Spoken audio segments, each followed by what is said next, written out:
VBSEM dapat bekerja dengan sangat efisien ketika jumlah relatif kecil. Ya, jika kalian memiliki nanti responden penelitian ya kurang dari 100, itu sangat cocok menggunakan VBSEM ya. Sedangkan dari segi covariant based SEM itu respondennya banyak ya, lebih dari 100. Biasanya 200 ke atas ya, itu menggunakan AMOS atau RESEL. PLSEM ini atau VBSEM ini bekerja sangat efisien ya, bahkan bisa mengukur yang namanya model formatif dan reflektif. Nanti akan saya jelaskan apa itu formatif dan reflektif. Serta satu variabel dengan satu indikator ya. Jadi satu indikator aja bisa jalan SEM itu ya, walaupun misalkan dalam satu variabel memiliki 5 indikator, 5 pertanyaan, setelah diuji validitas dan reliabilitas dari 5 pertanyaan itu 4 gugur misalkan, hanya satu pun bisa diuji ya. Lain dengan halnya SPSS atau dengan AMOS RESEL ya, minimal dia memiliki setidaknya 3 atau 4 indikator yang masih valid ya, baru bisa diuji. Selanjutnya, PLSEM dapat diaplikasikan pada berbagai situasi penelitian ya. Jadi penelitian apapun itu, penelitian baik itu dari segi ekonomi, pendidikan, sosial dan sebagainya, jika itu berbentuk pengujian atau pengembangan teori itu bisa dimasukkan PLSEM ya. Jadi kalau misalkan di AMOS ya atau covariant based SEM itu tidak bisa menambahkan mengembangkan suatu teori ya. Jadi dia hanya menguji teori tersebut. Dan yang terakhir dapat mengolah data yang tidak berdistribusi normal karena PLSEM menggunakan metode non parametrik ya. Jadi dalam artian beberapa variabel yang ditambahkan walaupun tidak sesuai dengan skop penelitian, walaupun tidak sesuai dengan ranah penelitian, tetapi ditengarai bahwa variabel tersebut dapat mempengaruhi, maka itu bisa digabungkan. Itulah keunikan kenapa harus menggunakan SEM varian based SEM ya dengan program Smart PLS ini.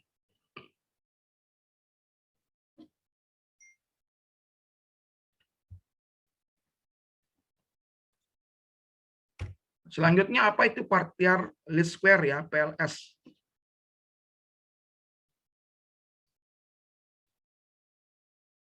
Sebentar.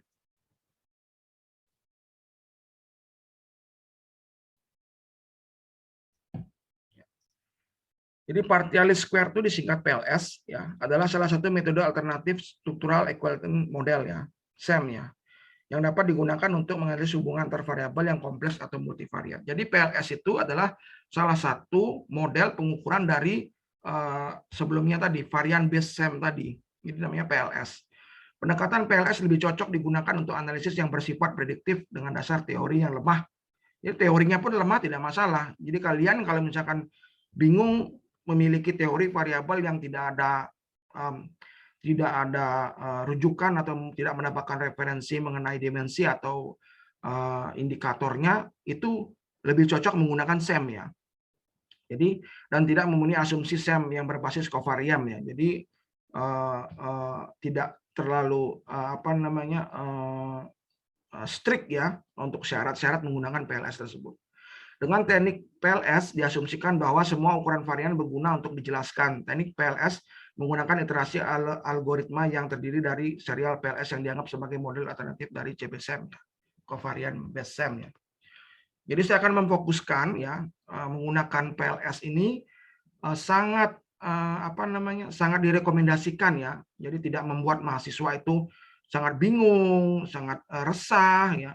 Misalkan bagaimana kalau misalkan tidak valid, bagaimana kalau misalkan tidak tidak menemukan referensinya, bagaimana misalkan kalau tidak memiliki banyak responden. Nah, itu salah satu solusinya mengapa menggunakan PLS ya.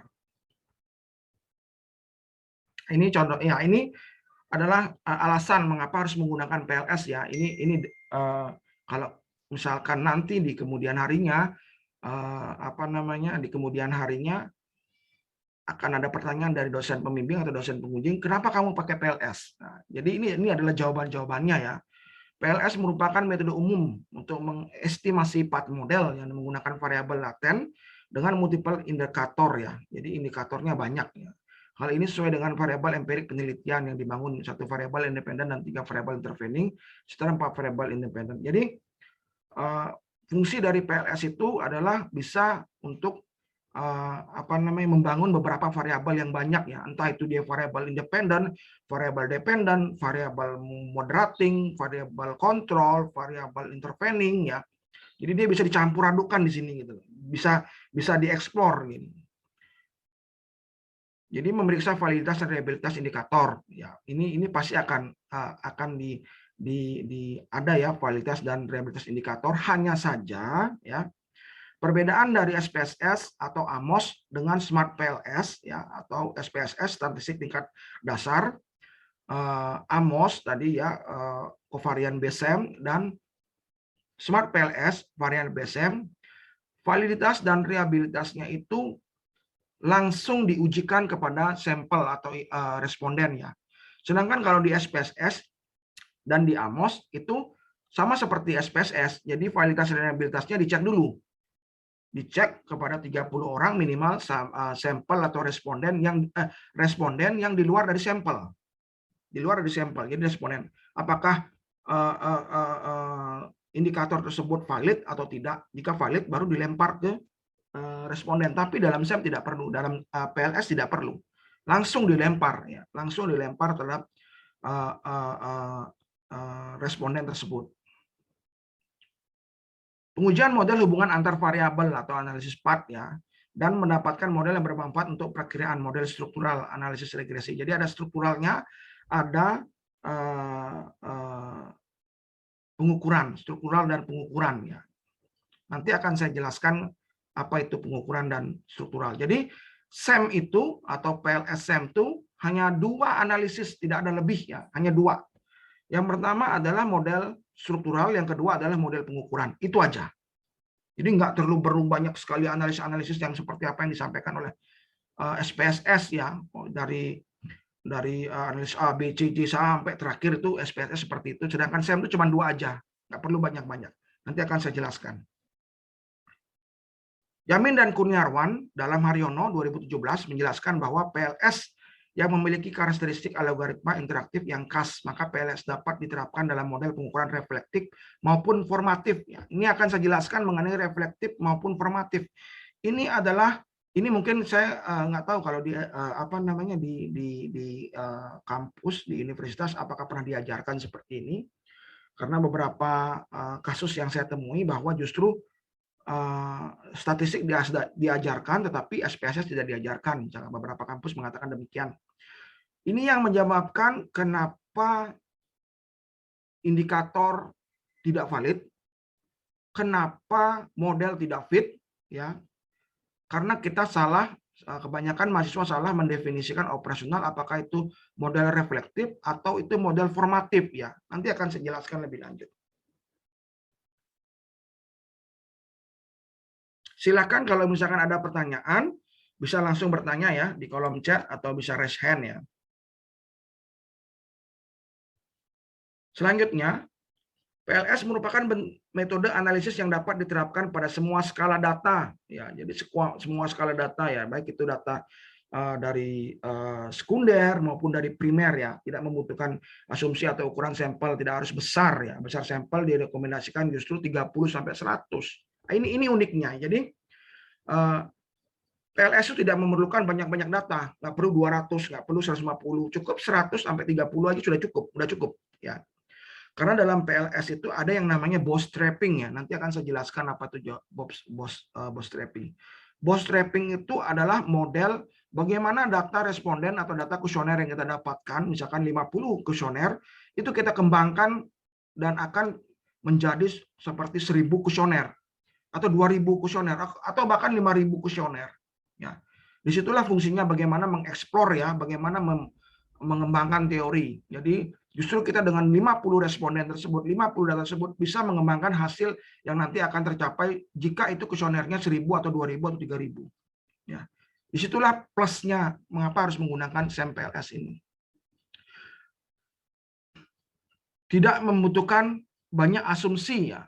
Dalam artian kalau misalkan PLS itu banyak sekali kan asumsi klasiknya kan. Sebelum itu ada asumsi klasik, ada apa segala macam, ini tidak perlu. Jadi SEM itu tidak perlu menggunakan asumsi klasik ya, asumsi lainnya ya. Jadi semua skala data pun bisa masuk ya, mau dia data interval, rasio, ordinal ya kan, semua masuk ya, skala Likert, skala Goodman, skala interval dan segala macam, dia bisa masuk semuanya.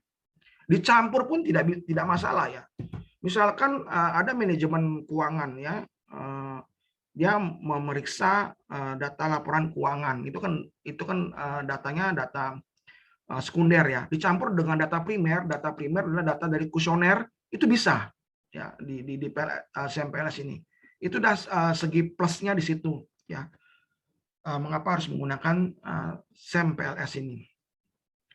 Yang keempat adalah PLS lebih cocok digunakan untuk analisis yang bersifat prediktif dengan dasar yang teori yang lemah dan tidak memenuhi asumsi SEM yang berbasis kovarian. Seperti tadi ya, data-data yang biasa SPSS asumsi klasiknya itu seperti multikoneritas, autokonelitasi, heteroditas ya, tidak perlu. Apalagi sebelum pada saat penyebaran kuesioner pun tidak perlu uji variabel uji validitas dan reliabilitas data pun tidak perlu ya.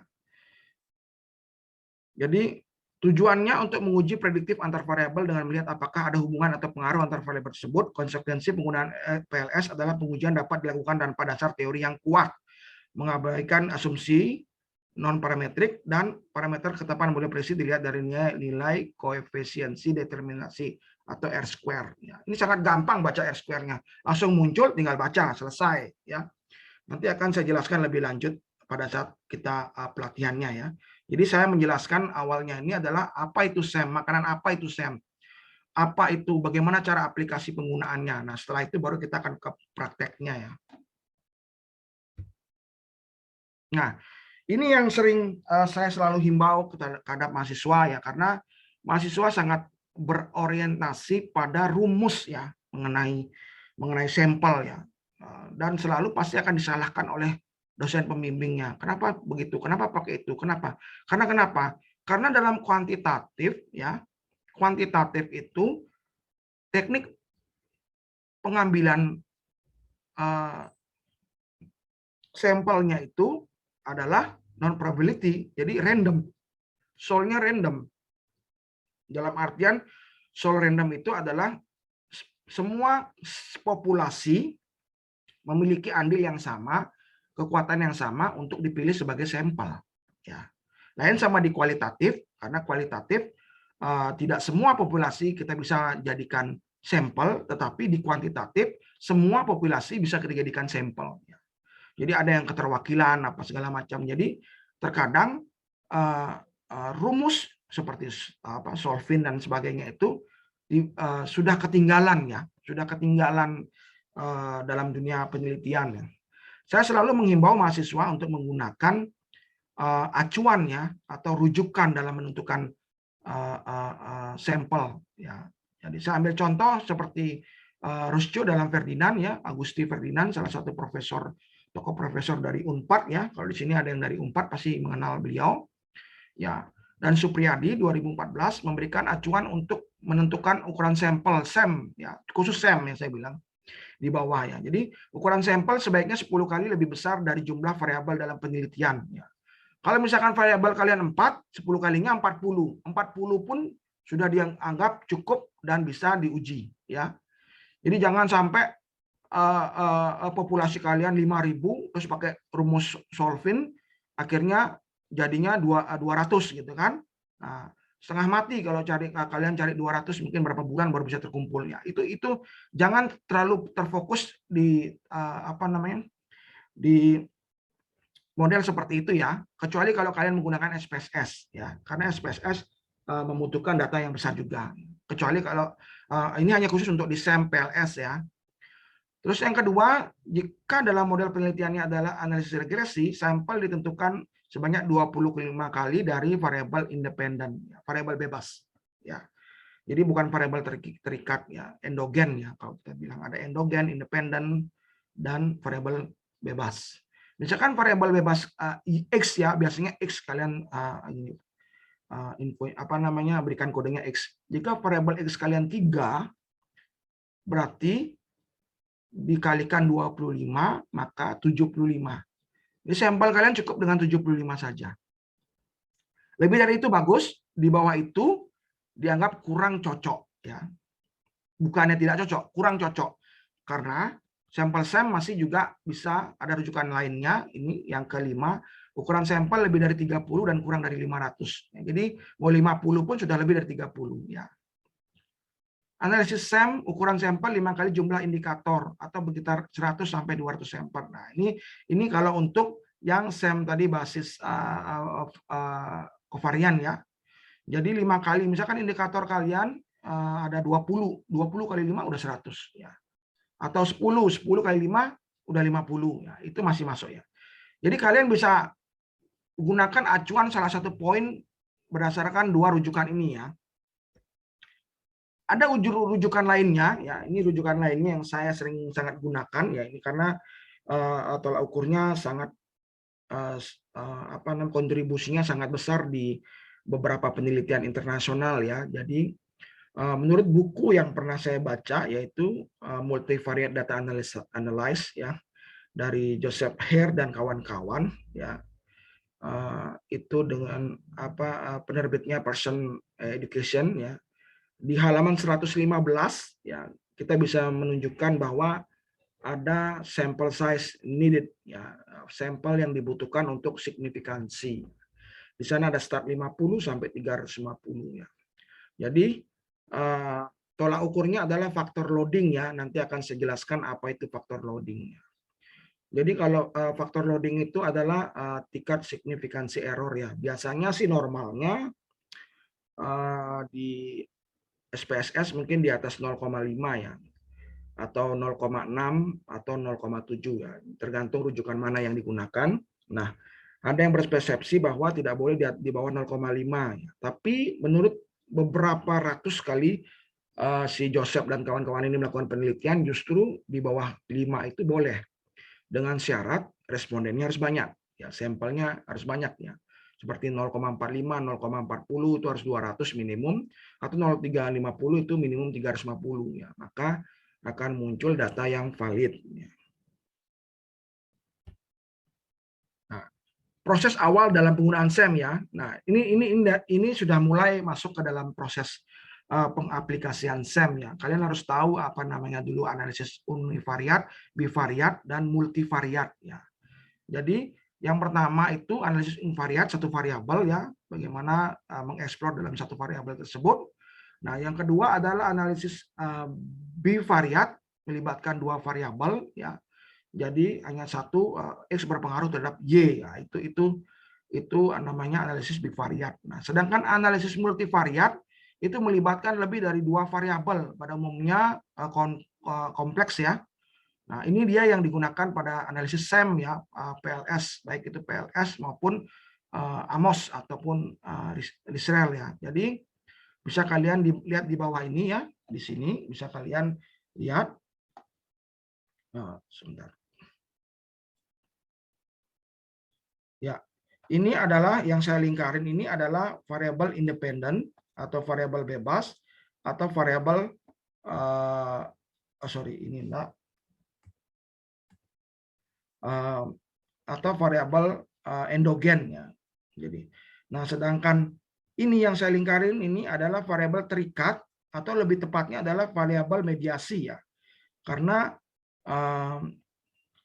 variabel yang terikatnya adalah yang hijau ini ya.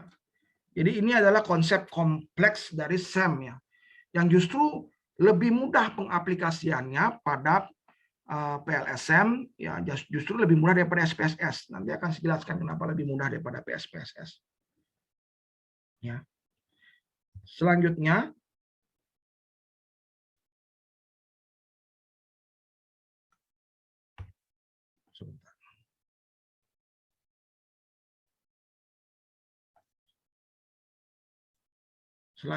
adalah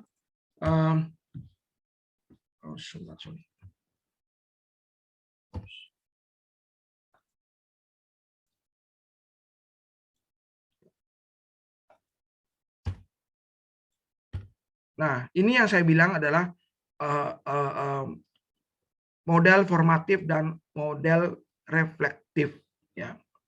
Variabel, nah ini istilah-istilahnya variabel konstruk ya. Variabel dapat diukur secara langsung, contoh tingkat penghasilan diukur. Nah ini banyak persepsi ya, tapi pada dasarnya variabel itu sama dengan konstruk, sama dengan variabel atau konstruk ya. Jadi ada dua istilah dalam dunia penelitian kuantitatif ya. Variabel dan konstruk itu ada dua juga, terukur dan tidak terukur ya. Jadi ada yang terukur, ada yang tidak terukur. Contohnya yang tidak terukur adalah spiritual, misalkan persepsi, motivasi tidak terukur ya. Tapi kalau yang terukur itu misalkan besaran gaji, umur, misalkan itu ya. Yang terukur lebih banyak pada penelitian memiliki data sekunder ya, sedangkan tidak terukur data primer. Nah, ini variabel eksogus atau endogus atau eksogen atau endogen sama dengan independen, dependen atau terikat atau bebas. Itu ketiga itu sama ya. Jadi eksogen atau eksogenus atau independen atau bebas itu sama. Sedangkan istilah lainnya adalah endogenus, endogen, dependen, terikat itu sama. Nah, sedangkan yang nomor 3 adalah model pengukuran reflektif dan model pengukuran formatif ya. Bisa lihat di bawah ya, yang warna biru itu ya, ini sakit ya. Itu bentuknya adalah reflektif ya. Atau indikatornya sakit adalah temperatur naik, tekanan darah naik, denyut nadi naik, badan nyeri. Artinya reflektif itu adalah indikatornya dibentuk oleh variabel ya. Jangan sampai salah panahnya ya. Ini yang sering bermasalah suatu penelitian, mengapa dia tidak valid ya indikator mengukur variabelnya. Sedangkan model formatif ya itu adalah variabel dibentuk oleh indikator. Jadi indikator pola makan buruk, pola minum buruk, merokok, pola kerja.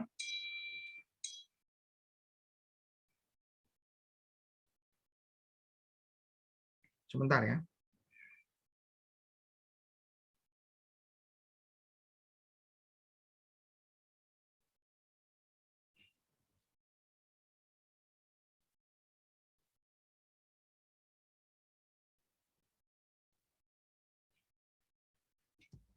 Ya. Jadi ini yang sering dipersepsi salah ya antara model reflektif dan formatif ya. Kalau dalam SPSS ya itu atau AMOS hanya bisa satu model ya, model formatif yang di kanan. Sedangkan dalam PLS ya itu bisa dua ya, antara reflektif ataupun formatif ya. Itu dia bisa fleksibel. Nah, proses awalnya dalam menentukan suatu penelitian kuantitatif adalah kerangka hubungan antar variabel. Jadi bisa saya jelaskan yang pertama adalah hubungan langsung ya. Jadi hubungan langsung pengaruh terhadap pengaruh motivasi terhadap kinerja. Ini saya ambil contoh yang SDM ya. Sedangkan mediasi ya atau media intervening ya, yaitu motivasi ya berpengaruh langsung terhadap kinerja, motivasi berpengaruh langsung terhadap kepuasan ya, dan kepuasan berpengaruh terhadap kinerja ya. Itu hipotesis yang ketiga. Dan yang mediasinya adalah motivasi berpengaruh terhadap kinerja melalui kepuasan. Itu mediasi. Sedangkan maksud dari moderasi adalah dia mempengaruhi hubungan ya. Jadi moderasi itu mempengaruhi dengan artian adalah memperkuat atau memperlemah hubungan. Jadi motivasi berpengaruh terhadap kinerja itu dimoderasi oleh gaji. Apakah gaji itu memperlemah atau memperkuat pengaruh motivasi terhadap kinerja? Jadi itu moderasi ya. Jadi ada tiga yang paling sering digunakan. Ada lagi satu adalah variable control ya. Variable control saya rasa belum perlu untuk S1 ya. Jadi yang paling banyak digunakan pada saat S1 sih sebenarnya variabel langsung ya. Dimana kalau mediasi itu agak sulit atau moderasi agak sulit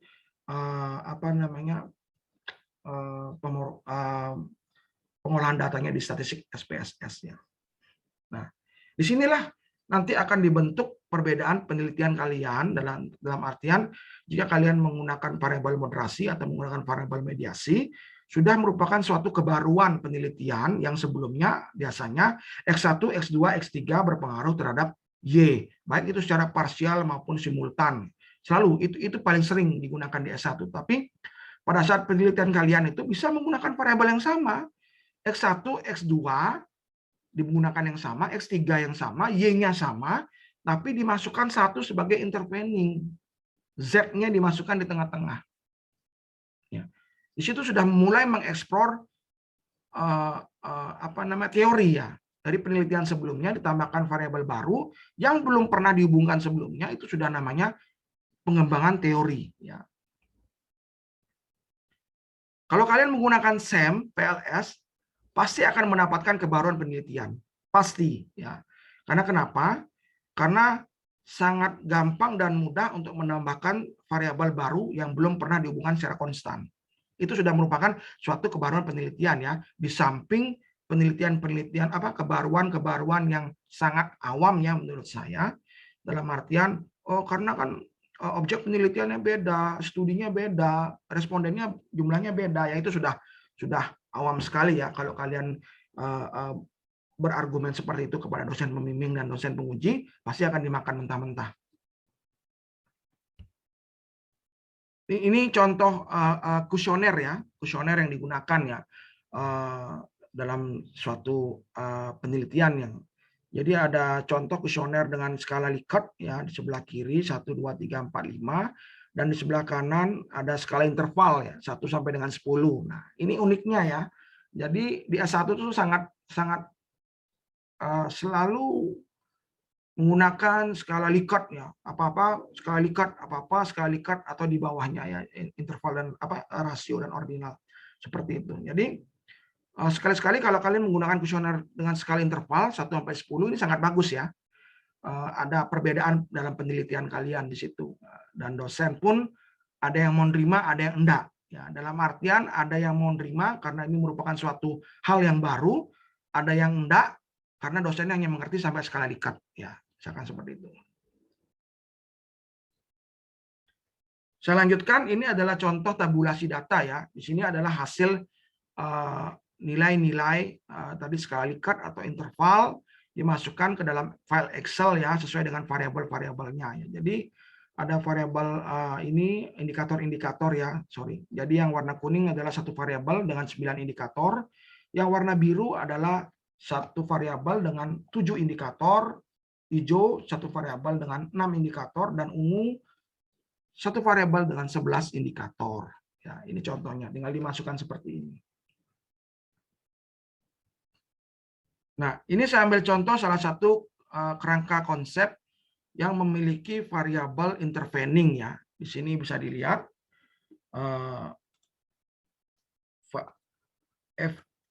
warnanya kurang bagus sebentar. Ya, efikasi diri dan kepuasan kerja ya. Itu sebagai variabel endogen, variabel bebas, variabel independen ya. Mempengaruhi komitmen organisasi sebagai variabel intervening ya. Dan variabel terikatnya adalah kinerja pegawai baik secara langsung maupun secara melalui komitmen organisasi, pengaruhnya efikasi diri dan kepuasan kerja ini. Nah, disinilah keunikannya ya. Ini adalah satu konseptualisasi yang sangat simpel di SEM, tetapi sudah merupakan hal yang berbeda dari PLS ya. Dari statistik SPSS.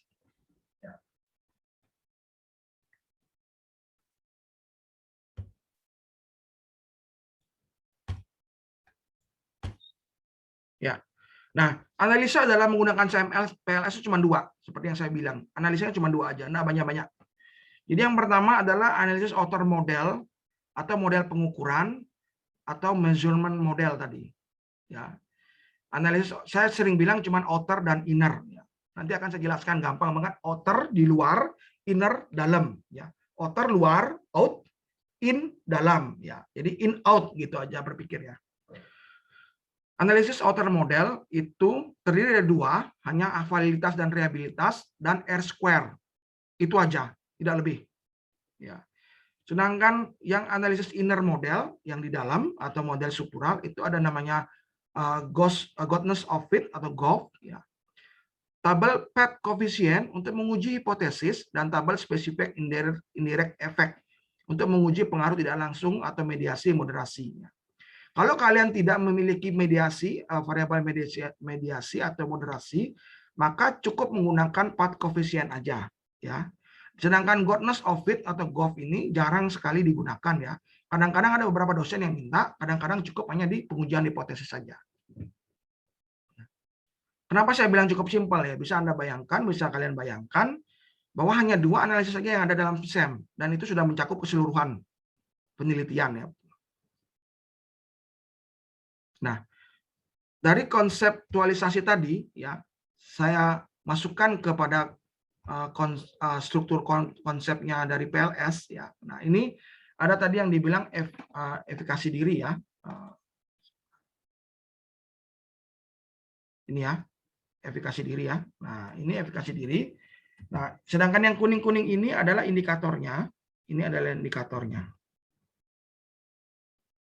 Ini adalah variabel-variabelnya, yang biru adalah variabelnya. Tadi seperti yang saya bilang, ada dua analisis, outer model, inner model. Ya. Outer model, inner model. Apa sih fungsi kedua analisis itu? Fungsinya adalah yang pertama, outer, ya, luaran, paling luar. Outer itu adalah untuk menganalisis variabel dengan indikatornya, yang ini. Ya. Untuk analisis ini, ya. Untuk analisis ini. Ya. Apakah model tersebut fit? Apakah model tersebut valid untuk diujikan selanjutnya? Ujikan selanjutnya itu apa? Ya, inner model. Jadi outer model itu apakah variabelnya ini sudah valid? Apakah indikatornya ini sudah valid semuanya? Jika sudah valid, barulah masuk ke dalam analisis inner di dalam. Ya. Jadi dari konsep terluar masuk ke dalam. Setelah dinyatakan sudah fit, ya, maka masuk ke inner model, yaitu model struktural, ya. Apa itu dan ruang lingkupnya apa saja? Ruang lingkupnya adalah ini. Jadi hanya variabel saja, ya. Nah, apa yang diuji inner model ini adalah hubungannya. Ini, hubungannya ini, hubungan ini, hubungan ini, hubungan ini, dan hubungan ini. Inilah hubungannya disebut dengan hipotesis, ya. Hubungan pengaruh. Jadi kalau sudah fit, outer, luarannya sudah fit, tinggal diuji selanjutnya pengaruh antar variabelnya aja. Jadi cuma di situ aja, cuma dua aja. Jika luarnya sudah fit, maka diuji dalamnya pasti akan fit. Ya. Jadi simple, cuma dua ini aja simple. Ya, nggak perlu lagi banyak-banyak uji. Ya. Ada pertanyaan kira-kira?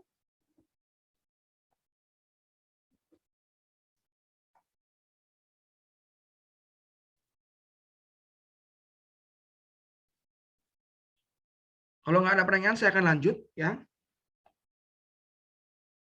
Jadi saya akan lanjut. Nah, dalam analisis outer maupun inner, ya, ada cut off-nya, ya, kriterianya, ya. Tadi seperti yang saya bilang, itu analisis outer ada validitas dan reliabilitas, ada R-square di situ. Nah, apa sih cut off-nya? Ya, dalam validitasnya ada namanya convergent validity dengan ada diskriminan validity. Sedangkan reliability ada namanya composite reliability dan converge alpha. Jadi cut off-nya adalah loading factor 0,7. Apa sih itu loading factor? Nanti saya akan jelaskan.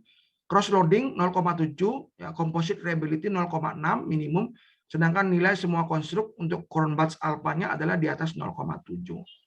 Cut off ini akan keluar semua dalam bentuk tabel, ya, yang ada kecuali loading factor, ya. tabel dan grafik ya. Dalam bentuk tabel output dari program Smart PLS nanti ya. Kenapa harus ada cut off ini? Bisa Anda lihat, kalian lihat di bawah itu adalah ada rujukannya ya, Yamin Kurniawan, Her et al, Ghazali, Haryono, Sugiono, jadi semua merekomendasikan ini ya. Jadi tolak ukur untuk validitas dan reliabilitasnya. Nah, jadi setelah ini ya kita akan menguji yang namanya outer model. Setelah uji outer model akan keluar seperti ini ya. Ini outer model. Ya. Ini outer model. Bisa saya jelaskan sedikit ya, yang namanya analisis outer model hanya bisa dilihat tadi adalah loading faktor yang bisa dilihat melalui grafik, sedangkan cross loading, composite reliability dan construct itu dilihat berdasarkan tabel ya. Termasuk juga R square ini ya. Ini bisa dilihat berdasarkan grafik. Tadi yang berdasarkan grafik adalah outer loading, loading faktor dan R square. Ini akan saya bacakan grafiknya. Jadi pada saat pengukuran atau pada saat analisis outer model hanya mengklik yang namanya PLS algorithm. Ya, nanti akan saya jelaskan pada saat kita praktek ya, PLS algorithm. Jadi keluarlah hasil ini ya. Setelah konsepnya tadi ini, keluarlah hasilnya ini ya. Nah, bisa dilihat ya, untuk nilai-nilai yang ada di sini ini adalah nilai loading faktor ya. Ini adalah nilai loading faktor. Nilai loading faktor dari indikator ya. Bisa kalian lihat ya, loading faktornya. Setelah mengklik PLS algorithm akan muncul seperti ini loading faktornya. Bagaimana cara mengukurnya? Cut off-nya bagaimana? Tadi sudah dijelaskan di ini sebelumnya ya. Nah, ini loading faktornya di atas 0,7 ya. Ada yang bilang 0,6 bisa oke juga, tergantung rujukan ya. Jadi 0,6 0,7 itu bisa ya, enggak harus 0,7. Tapi semakin tinggi semakin bagus dengan jumlah responden yang kecil ya. Seperti apa yang dibilang tadi katanya Her et al ya. Yang ini ya. Nah, ini ya. Ini ya. 0,760 pun cukup ya.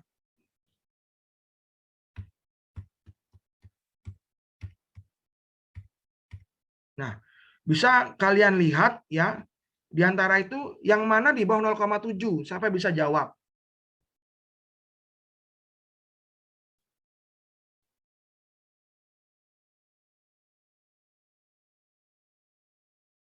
Yang mana loading faktornya 0,7? Siapa bisa jawab? Di bawah 0,7. Yang bisa jawab akan dikasih hadiah loh.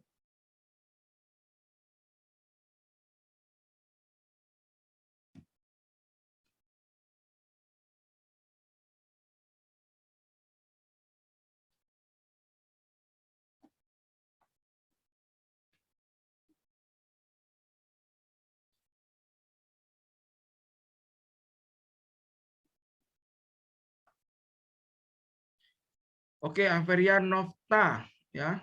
Indikator KK1 ya. KK3 ya. Cuman satu aja, cuman dua aja.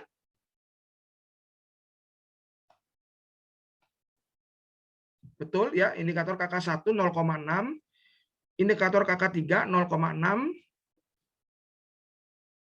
Aulia Satria Putri KO4 ya, komitmen organisasi 4 ya, betul.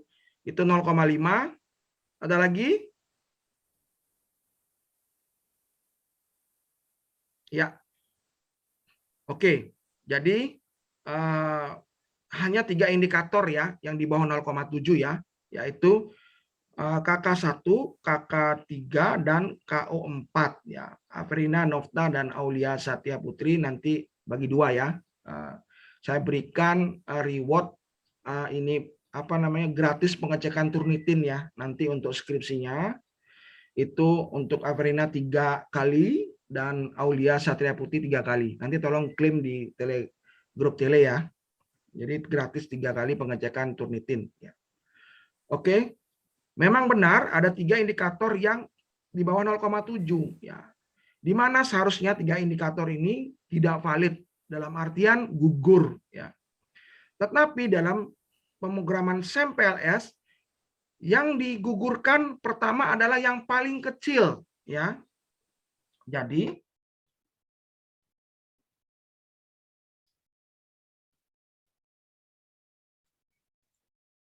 yang digugurkan yang pertama adalah yang paling kecil, yang 0,5. 0,5. Kenapa saya bilang kenapa tidak langsung ketiganya? Tidak. Karena pada saat kita menggugurkan 0,5 dan kita kalkulasi ulang, justru nanti bisa terjadi perubahan pada variabel pada loading faktor 2 indikator lainnya, yaitu KK1, KK3. Bisa jadi KK1 ini jadinya 0,7 atau KK3 yang 0,92 justru lebih besar peluangnya akan jadi 0,7 ya. Jadi secara satu-satu kita hapus ya. Setelah dihapus KK1 dilihat apakah ini sudah naik ke 0,7. Jika ternyata yang naik hanya KK3, maka KK1 dihapus lagi ya. Maka dari itu setelah dilakukan penghapusan terjadilah model seperti ini.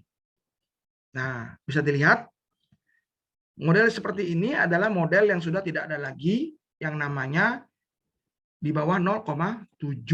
Ya, ini udah di atas 0,7, yang ini udah di atas 0,7, yang ini juga udah di atas 0,7, yang di sini juga di atas 0,7, dan ini di atas 0,7. Ya. Bisa dilihat yang hilang itu hanya KO4 dan KK1 ya. KK3 justru tidak hilang dan dia berubah ke 0,7. Jadi pada saat rubah ke KO4 dihapus, KO4 dihapus, justru KK dan KK1 dihapus, justru KK3-nya berubah menjadi 0,7. Nah, setelah ini sudah di atas 0,7 ya, itu artinya loading faktornya sudah di atas 0,7 semua ya. Loading faktornya di atas 0,7 semua. Loading faktornya sudah di atas 0,7 semua. Maka yang lainnya ke bawah ini pasti akan mengikuti. Ya, pasti akan mengikuti. Di mana kita bisa cari ini nanti ada output Excel-nya dari output Excel-nya dari PLS tersebut ya. Jadi intinya adalah ini ya 0,7 loading faktor dan 0,7. Nah, ini adalah selanjutnya kita bisa lihat angka yang di tengah ini.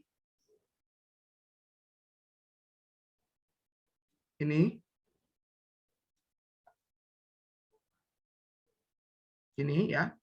Inilah yang disebut dengan namanya R square ya. R square. Apa itu Kak 0,698, apa itu Kak 0,822 misalkan gitu kan. Itu artinya 0,698 itu adalah 69,8% variabel komitmen organisasi dapat dijelaskan oleh variabel ini ya, komitmen organisasi dapat dijelaskan oleh efikasi diri dan kepuasan kerja. Sedangkan sisanya ya 69,8%, sisanya 30,02% itu dijelaskan oleh variabel lain di luar penelitian ini. Sedangkan sama juga dengan kinerja pegawai 0,822, jadi 82,2% variabel kinerja pegawai dapat dijelaskan oleh ketiga variabel ini, efikasi, komitmen, dan kepuasan kerja. Itu artinya di atas 0,5% atau di atas 50%, baik variabel komitmen organisasi ataupun kinerja pegawai bisa dijelaskan dan sudah termasuk dalam kategori kuat ya. Jadi ada kategori lemah, kategori moderat, dan kategori kuat ya. Nah, di atas 0,6 atau 0,55 itu tuh bisa dibilang adalah kategori kuat. Nah, jadi Jika sudah memenuhi dua kriteria pada outer model, yaitu adalah hubungan ini dan juga R square-nya sudah dinyatakan valid, maka kita lanjut ke dalam analisis inner di dalam pengujian hipotesisnya langsung. Ya. Jadi pengujian hipotesisnya langsung adalah dengan cara ini adalah hasil dari 50 atau 100 atau 70 misalkan, atau 40 responden misalkan. Nah, setelah itu kita masuk ke dalam pengujian hipotesis. Sebelum pengujian hipotesis, saya berikan contoh ini ya, tabel dari cut off yang lainnya. Nah, ini loading faktor tadi sudah di atas 0,7 semua, cross loading di atas 0,7, dan reliability analysis itu. Jadi yang dua ini adalah untuk analisis validitas ya. Ini validitas ya. Ini validitas yang sebelumnya tadi saya sudah sampaikan ya. Validitas konvergen diskriminan ya. Jadi ini adalah konvergen loading faktor dan ini cross loading adalah diskriminan. Nah, sedangkan yang reliabilitas ada namanya Crombatch alpha ya, dan composite reliability. Ini ya, composite reliability dan Crombatch alpha. Kalau semua sudah di atas 0,7 berarti itu sudah valid, sudah bisa diujikan ya. Ke tahap selanjutnya yang namanya inner model. Bagaimana itu inner model? Dari responden yang telah dihasilkan akan dimasukkan ke dalam bootstrapping ya. Bootstrapping itu standarnya minimum 500 ya. Jadi 50 responden, 30 responden, 45 responden, 70 responden di resampling ya, diberikan contoh akan hasil yang keluar jika itu respondennya 500, 1000, 2000, 5000, terserah ya berapa maunya. Nah, muncullah hal seperti ini. Muncullah grafik seperti ini ya. Ini adalah grafiknya ya. Nah, apa yang kalian fokuskan, apa yang harus dilakukan ya seperti yang saya bilang sebelumnya, untuk inner model hanya fokus di sini. Di dalamnya ya. Fokus di dalamnya. Fokus dengan nilai-nilai hubungan antar variabel ya. Ya, fokus ini. Nilai hubungan antar variabel. Inilah hipotesisnya. Ini apa, angka-angka apa? Ini adalah angka-angka yang dibilang namanya T statistik ya. T statistiknya. Ini dalam SPSS ya. Ada T-table nama dengan T statistik ya. T-table-nya biasanya dibuat secara rumus ya. Seperti berapa ya? Biasanya sih di atas 1, sekian ya. Tapi kalau dalam SEM sebaiknya menggunakan rujukan. Rujukan. Saya selalu menggunakan rujukan ya. Jadi rujukan yang saya gunakan adalah nah ini di bawah ini ya. Di bawah ini. Ya. Nah, setelah dari hasil statistiknya ini yang kita fokuskan di bawah ini, yang angka ini itu adalah angka T statistik, akan keluar yang namanya tabel path koefisien ya. Tadi sebelumnya saya sudah pernah jelaskan. Ini ya, tabel nomor 2 path koefisien untuk menguji hipotesis. Ini adalah output langsung. Jadi cuman di analisis di PLS itu cuma 2 kali klik aja. Klik outer sama klik inner. Nah, di sini bisa kita lihat ya. Angka-angka tadi ini adalah T statistiknya. Fokus untuk melihat hipotesis adalah T statistik dan P value. Jadi ada P table sama T table ya. Di bawah ini adalah rujukannya. Evaluasi dengan melihat koefisien jalur atau path koefisien menggunakan uji T statistik di atas 1,96 atau critical ratio dengan nilai P value di bawah 0,05. Ini menurut Yamin, Hair, Ghazali, dan Haryono. Ya. Sugiono juga, dan yang lainnya juga ya. Jadi fokusnya 2. Kalau sudah kita lihat dua ini, otomatis sudah diterima, ya. 2,6973 di atas 0,96, ya. Ini di atas 0,96. Ini di atas di bawah 0,05, ya. Jadi semua T statistiknya di atas 1,96 dan semua P value-nya di bawah 0,05, maka hipotesis itu diterima. Ya kan? Apa yang menyatakan hipotesis itu diterima kan sudah simpel banget kan, gampang banget. Tapi dalam SEM ada yang dibilang yang namanya berpengaruh positif dan signifikan.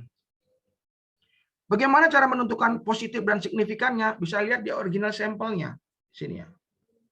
Semua dengan tanda plus ya, tidak ada minus.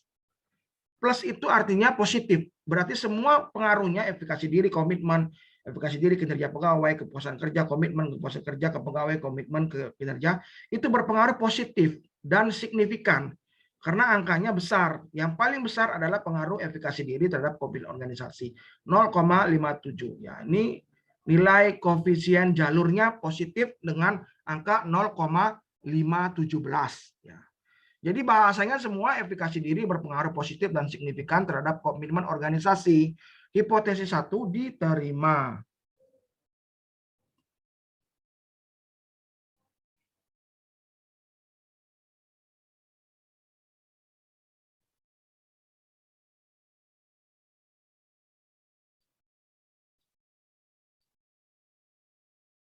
Oke.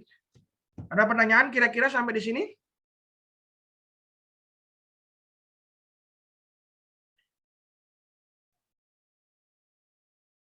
Jadi cukup di sini ya. Jadi dua untuk analisis inner itu hanya mengecek tentang hipotesis tersebut. Apakah diterima, apakah ditolak, apakah berpengaruh negatif, apakah berpengaruh positif, apakah berpengaruh signifikan atau tidak signifikan. Saya ambil contoh misalkan pada hasilnya nanti di sini adalah 0,002 misalkan. Berarti itu positif, tidak signifikan ya. Berpengaruh positif tapi tidak signifikan.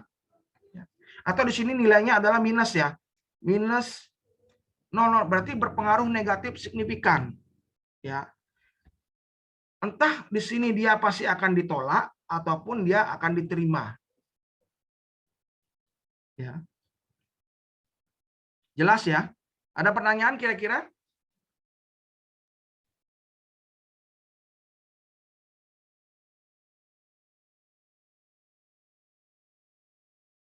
Kalau nggak ada pertanyaan, saya akan lanjut ya.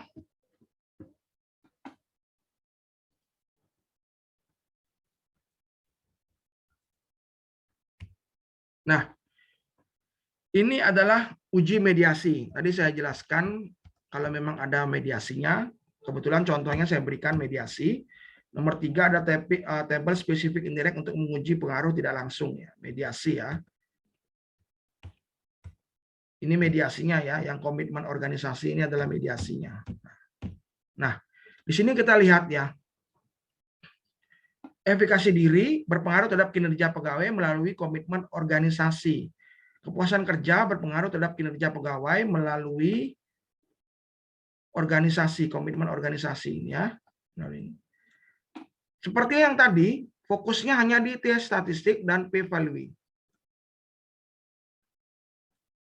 Ya.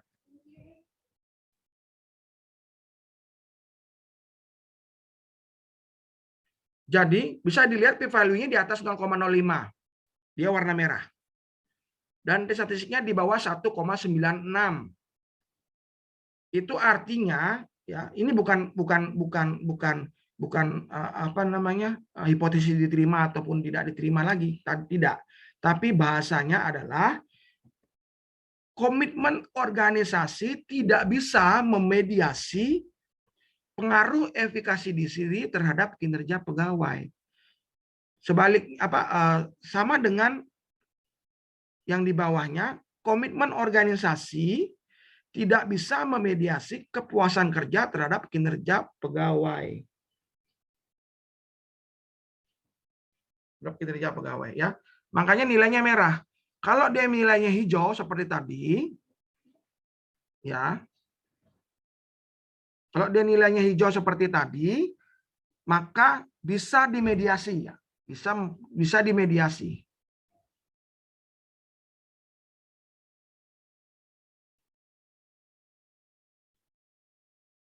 Sebentar.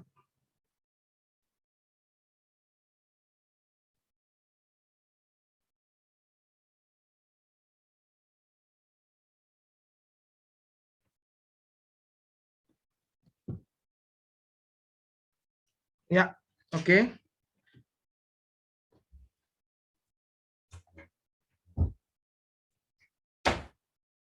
Ya, ini adalah hakikatnya ya.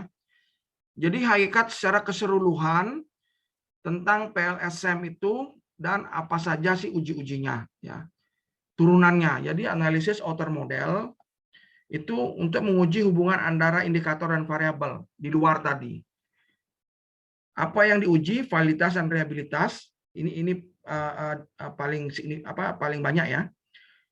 Ini adalah cut off-nya ya. Ini adalah cut off-nya ya. Dan ini adalah rujukannya ya. Sama seperti inner model untuk menguji hubungan variabel dengan variabel atau hipotesis. Ujinya uji hipotesis ya. Tolak ukurnya adalah tabel PET koefisien. Cut off-nya ini berdasarkan rujukan. Simple. Cuman di itu aja.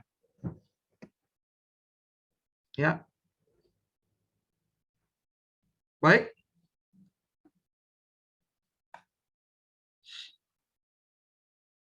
Sebelum saya masuk ke tahap praktek ya. Ada pertanyaan kira-kira?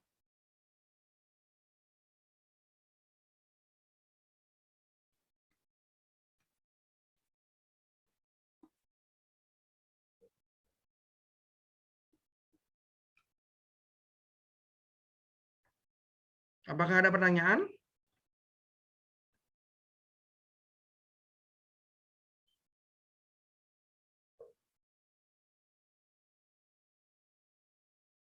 Belum ya? Baik. Saya ada merekomendasikan beberapa buku ya. Ini saya akan kasih lihat aja ya bukunya ya. Ini ada buku dari dari apa namanya? Ghazali ya. Imam Ghazali ya. Imam Ghazali ini sangat familiar dari program-program ya biasanya. Dan ada satu lagi buku dari Haryono ya. Imam Ghazali dan Haryono. Nanti bisa dicari ya buku ini sebagai rujukan kalian untuk mempelajari SEMPLS ya. Sedangkan pendukungnya buku ini ya. Jadi buku statistik dan kuantitatif dari Sugiono. Dari Sugiono ya. Kalian bisa cari ya untuk mempelajari SEM lebih lanjut ya. Jadi cukup simpel ya SEM itu ya. Jadi cuma analisis outer, inner, selesai. Bingung dengan indikator, bingung dengan teori, bingung dengan variabel, bingung dengan jumlah responden yang dikit, solusinya SEM ya. Baik, kalau nggak ada pertanyaan akan saya lanjut. Mungkin bisa juga sambil praktek ya, kalau misalkan kalian bisa praktek, bisa sambil praktek. Saya akan share ya.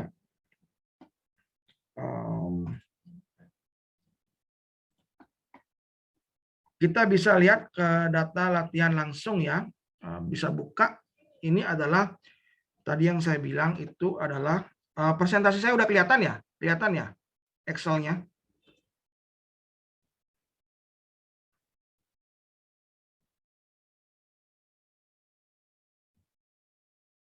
Terlihat ya? Sudah terlihat belum?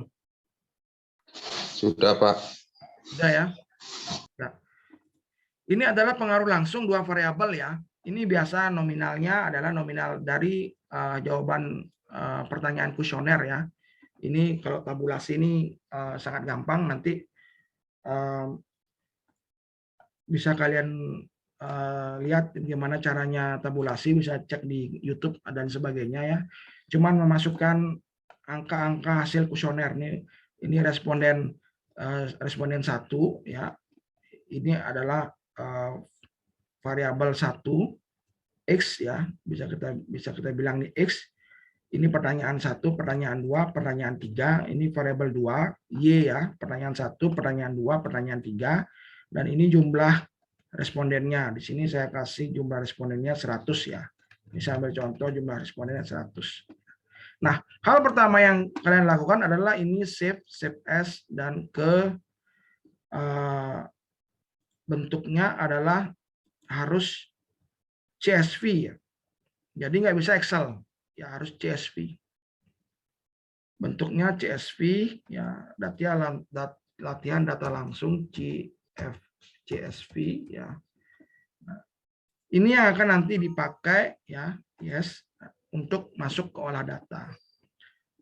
Selanjutnya adalah membuka program olah data PLS ya.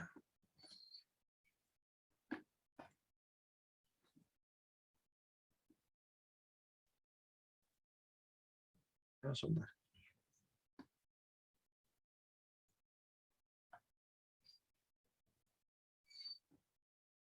Ya.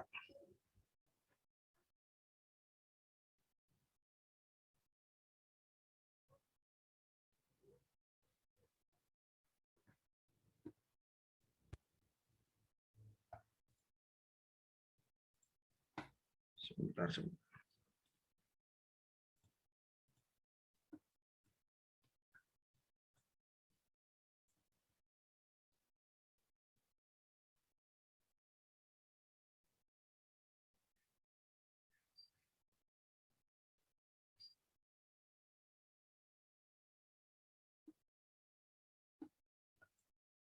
Ya, sebentar saya akan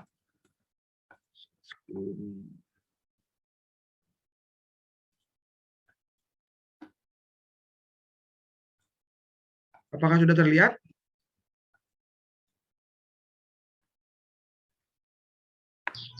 Sudah, Pak. Sudah ya. Jadi ini adalah program dari PLS ya. Saya akan jelaskan dulu masing-masing fungsinya ya. Di sini adalah fungsi untuk file project kita ya. Nanti projectnya akan diberikan judul dan diberikan input datanya di sini. Nah, sedangkan yang di atas ini adalah nanti menu untuk proses ya, baik menu untuk membuat struktur atau juga menu ekspor ke report ya, ke laporan ya. Sedangkan yang ini adalah nanti akan muncul semua indikatornya di sini ya. Dan yang besar ini adalah draw, adalah tempat untuk kita menggambar modelnya, model strukturnya ya, konsepnya ya. Oke. Ya. Jadi pertama kita akan membuat new project. Tadi misalkan kita buat latihan ya, latihan langsung. Ini oke. Nah, dia akan muncul satu folder namanya latihan langsung. Di sini ada 2 subfile. Yang pertama adalah untuk mengimport dokumennya, yang kedua adalah untuk data strukturalnya. Jadi kita import dulu ya. Di double klik, diimport dulu. Masuk ke sebentar. Nah, ini tadi kita ada simpan data CSV ya. Jadi hanya CSV yang bisa masuk di sini. Tinggal kita klik data CSV, kita oke-kan. Nah, dia akan muncul di sini langsung laporannya ya, di mana laporannya di sini ada missing. Kalau misalkan ada missing 1 atau 0 ada 2, berarti ada salah satu data yang tidak tertulis atau nilai indikatornya salah. Misalkan skala Likert 1 sampai 5, mungkin masukin di sana A atau masukin 0, dia pasti akan ada missing ya. Nah, berarti ini di sini sudah langsung ada laporan mean, mediannya ya, di sini sudah ada laporannya semua ya. Nah, setelah muncul seperti ini, kita masuk klik di sini sudah masuk datanya, ada 100 responden, ada 100 record ya, 100 data. Kita klik ke latihan langsung. Nah, jika kita klik ke latihan langsung ini, akan model kedua, buat tab baru ya. Ini tab yang pertama, ini ada tab baru untuk model strukturalnya, menggambar model struktural.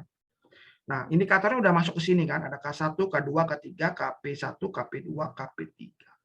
Ya, di sebelah kanan. Bagaimana cara mengambil modelnya? Sesuai dengan kerangka konsep yang tadi, langsung ada dua variabel, pasti X dan Y ya, berarti bebas dan terikat ya. Kita bisa model ada dua cara untuk menggambar strukturnya. Yang pertama, kita klik di sini, latihan variabel ini. Kita buat ya di sini seperti itu. Kita buat di sini ada dua latihan variabelnya. Nah, setelah kita buat ya dua ini, kita klik select lagi, kita klik ini, kita rubah namanya, rename. KK itu adalah kepuasan kerja. Ya. Atau KK. Kepuasan kerja. Ini rename kinerja pegawai ya.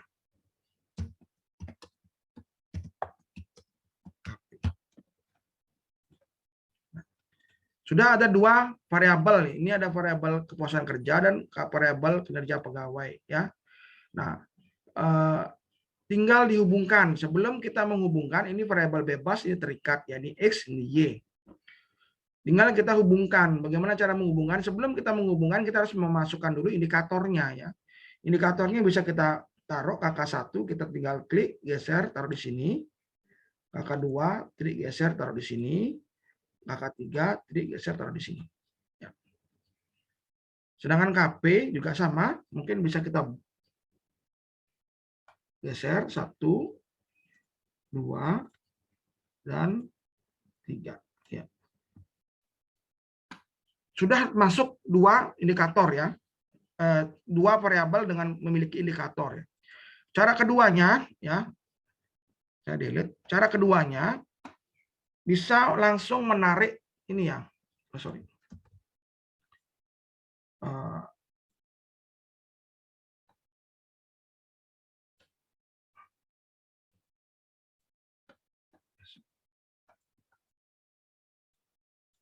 Ini juga bisa langsung ditarik sekaligus ya. Blok, tarik, masukin ke sini. Ya. Jadi nggak perlu satu-satu. Setelah itu kita perbaiki ya, karena indikatornya ini ke kiri, ini kita perbaiki indikatornya ke kanan. Nah, setelah lengkap dengan indikatornya, baru kita hubungkan ya dengan mengklik yang di atas yang namanya connect. Ini connect. Kita connect. Nah, ya, jika sudah di-connect ya, saya dekatkan saja.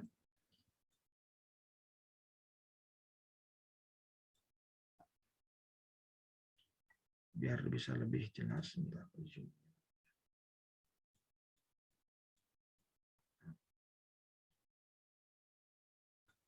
Nah, ya.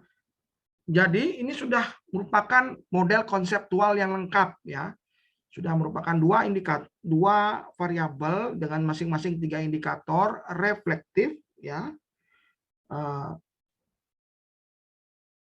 Terus satu variabel terikat, satu variabel bebas ya, pengaruh langsung ya. Setelah sudah membuat ini, tinggal kita analisis ya, dua. Pertama outer, yang kedua inner ya, outer dan inner. Pertama adalah outernya dulu ya, ininya dulu.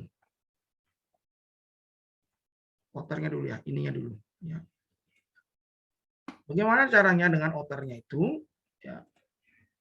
Dengan PLS algorithm, tadi seperti yang saya bilang ya. Tinggal klik calculate, ada PLS algorithm, diklik. PLS algorithm, nah ini adalah standarnya dia.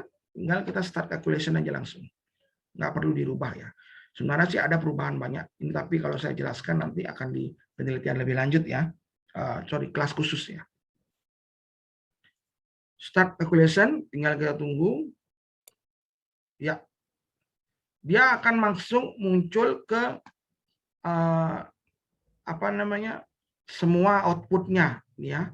Tapi strukturnya itu dia akan muncul tab baru di sini ya. kita melihat tab yang lama. Nah, ini sudah muncul seperti ini. Sedangkan tab yang baru adalah hasil pengukurannya. Semua R-square, F-square-nya semua ada di sini. Outer loading-nya, seperti yang saya bilang tadi, outer loading-nya. Nah, ada merah 1 ya, 0,687 ya. Bisa kita lihat di modelnya ini. Nah, berarti yang di modelnya ini antara ini dan model inner model ya, saya bilang inner model ya, ini dan ini. Berarti ada satu indikator yang gugur, yaitu KP1 ya.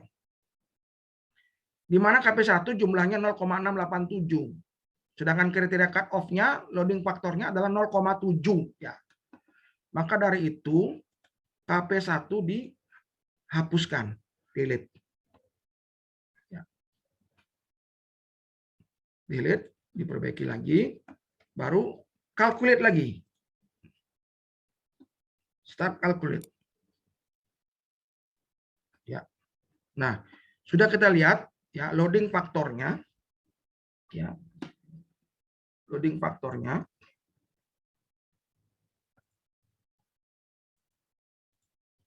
ini ya. Sudah di atas 0,7 semuanya. Ya, bisa dilihat. R-square-nya 0,646 ya. Sedangkan kalau kita lihat di tabelnya ya,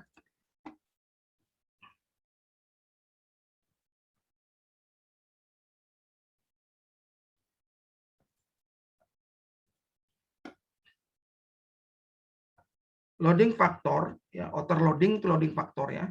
Sudah ada 0, di atas 0,7 semua ya. Cross loadingnya di atas 0,7 semua ya. Kenapa ada 2 seperti ini cross loading? Yang diambil hitungan adalah antara indikator dan variabelnya. Jadi KK1, KK2, KK3 ini kan adalah variabel dari kepuasan kerja. Jadi kita lihat KK1 0,8, KK2 0,8, KK3 0,9. Sedangkan KP2 dan KP3 adalah kinerja pegawai. Jadi yang dicek adalah KP1 0,8, KP3 0,9. Yang di bawah ini jangan dilihat ya, yang 2 ini karena tidak sesuai dengan indikatornya.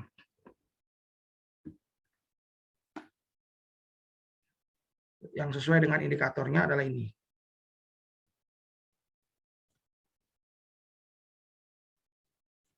Jadi ini ya. Dengan kalau ini.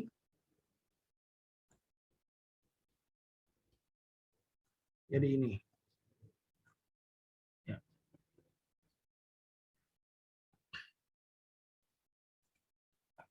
Ya, secara cross loading, tadi outer loading sudah di atas 7. Cross loading sudah di atas 0,7, artinya berarti sudah secara validitas semua indikator valid dan model bisa diujikan ya. Sedangkan komposit rehabilitasnya itu diuji dari Cronbach's alpha dan komposit reliability ya. Ini bisa dilihat Cronbach's alpha-nya 0,6, komposit reliability-nya 0,8. Cronbach's alpha tadi cut off-nya boleh 0,6 ya.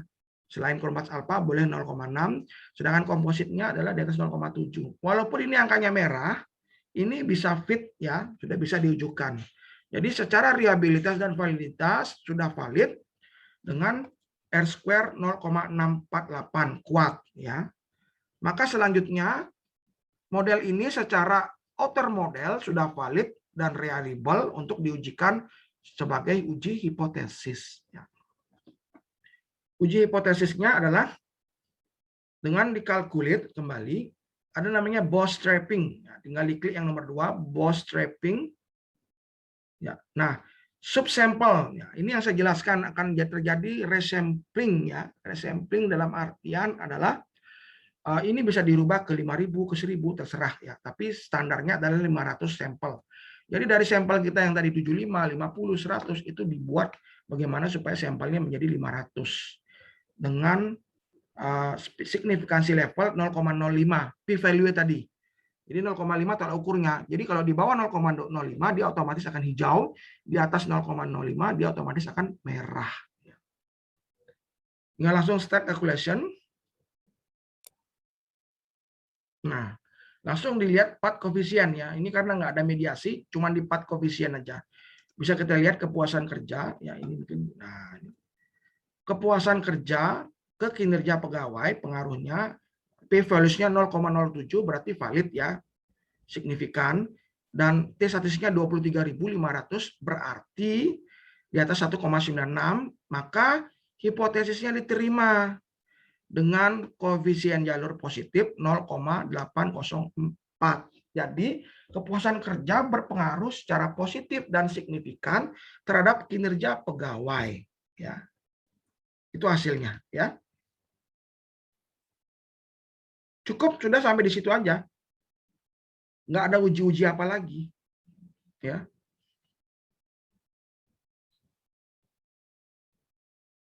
Ada pertanyaan kira-kira?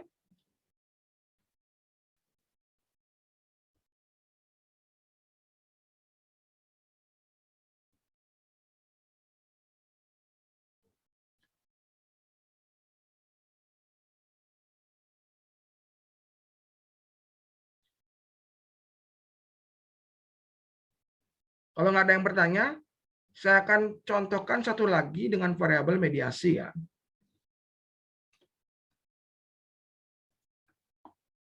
Jadi seperti biasa, langsung saja ya. Ini boleh di close juga, boleh di close. Ini boleh di close, ini boleh di close. Boleh di close. Nah, kita tambahkan satu lagi project ya, misalkan latihan mediasi. Kalau sebelumnya tadi file yang mediasi itu harus diubah ke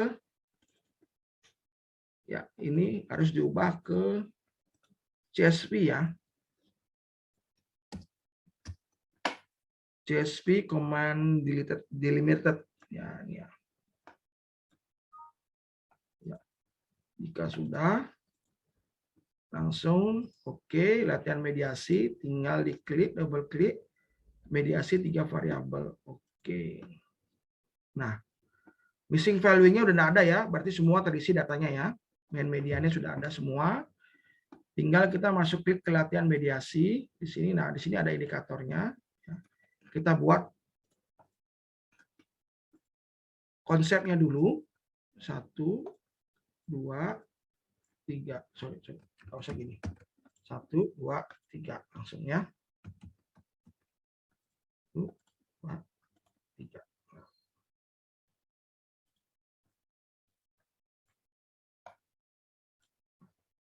Ini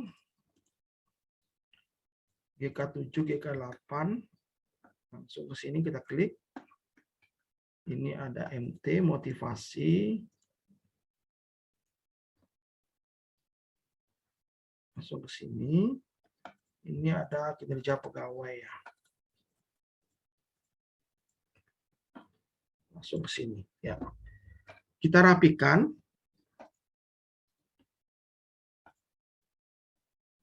Nah. Ya. Ini konsep mediasi ya.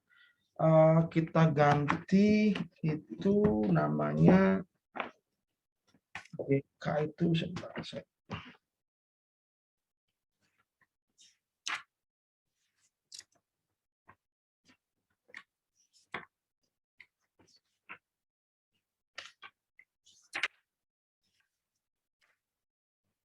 Oke, saya lupa. GK itu adalah gaya kepemimpinan ya. Sedangkan MT ini adalah motivasi. Sedangkan ini adalah kinerja pegawai. Ya, tinggal dihubungkan saja langsung. Langsung di-connect. Ini pengaruhnya ke sini, ini pengaruhnya ke sini, ini pengaruhnya ke sini. Ya. Nah, artinya pengaruh gaya kepemimpinan langsung kinerja pegawai, pengaruh gaya kepemimpinan langsung ke motivasi, motivasi langsung ke kinerja pegawai, atau gaya kepemimpinan ke kinerja pegawai melalui motivasi. Ya, jadi konsepnya seperti itu. Setelah itu langsung kita calculate saja langsung PLS algoritma. Start calculation. Nah, bisa balik ke sini, lihat ada yang di bawah 0,6, 7. Silakan sebutkan. Ayo. Apa saja yang di bawah 0,7? Harus lengkap.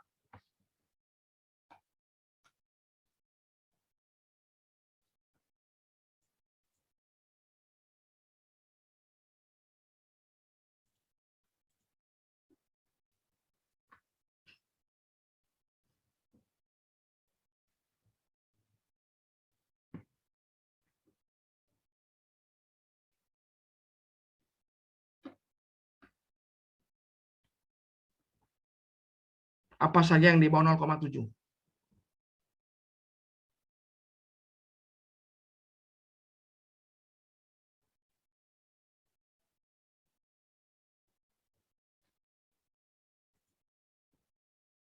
Gali Chandra Firmansyah, GK1, ya.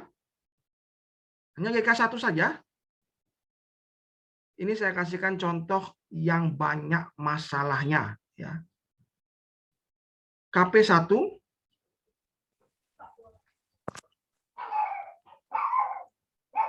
ada GK1, ya, izin Fajar, GK5, ya, KP8, KP7, KP6, KP5, KP4, KP3, KP1, ya.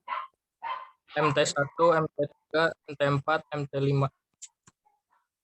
Oke.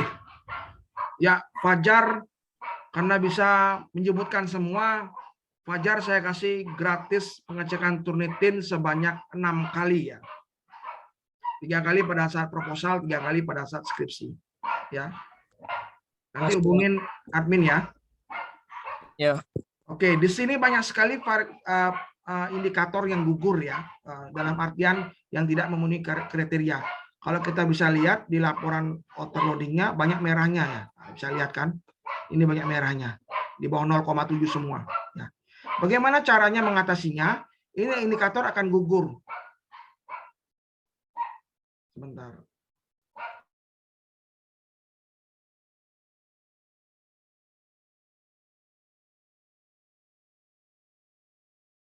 Ya. Jadi hal yang pertama harus dilakukan adalah untuk menghapus indikator yang paling kecil. Ya. Wajar mana yang paling kecil indikatornya? Overloadingnya.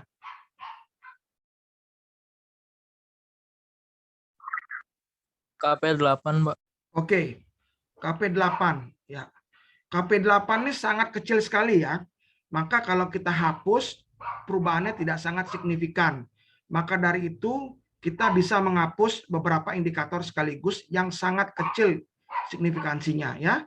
Selain KP8, apalagi yang paling kecil? Kalau bisa di bawah 0,3. KP GK?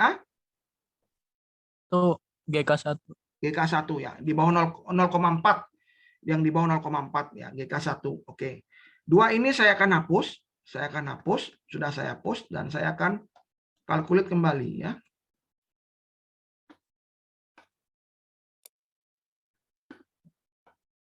Nah, bisa dilihat, ya.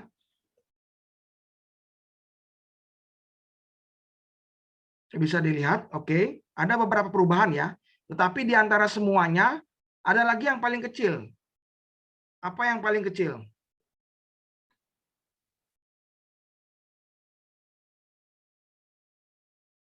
MT1. MT1 dihapus. Yang kecil kedua lagi? MT4. MT4, ya. Ini akan dihapus, ya. Di sini ada MT5 masih di 0,5 dan MT6 0,6. Tapi saya akan hapus dulu MT1 dan MT4. Ya. Saya kalkulit lagi.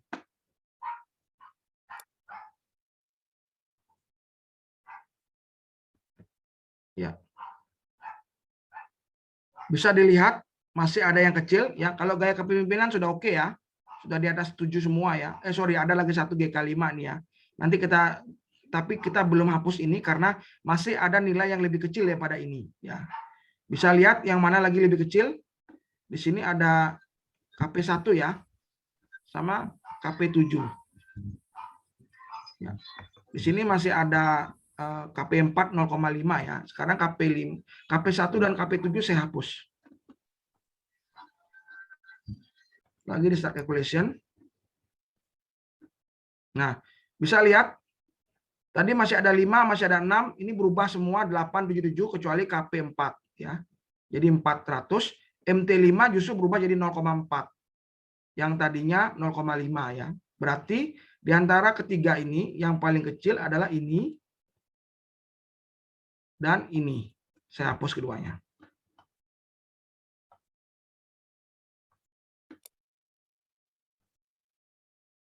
Ya, bisa dilihat. Di KP sudah tidak ada lagi yang namanya 0,7 ke bawah. Ya. Sedangkan di MD3 masih ada 1. Ini harus kita hapus. Ya.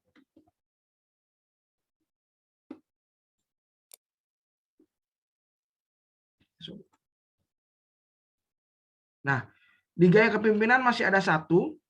Ya. Ya, ada pertanyaan dari Galih ya.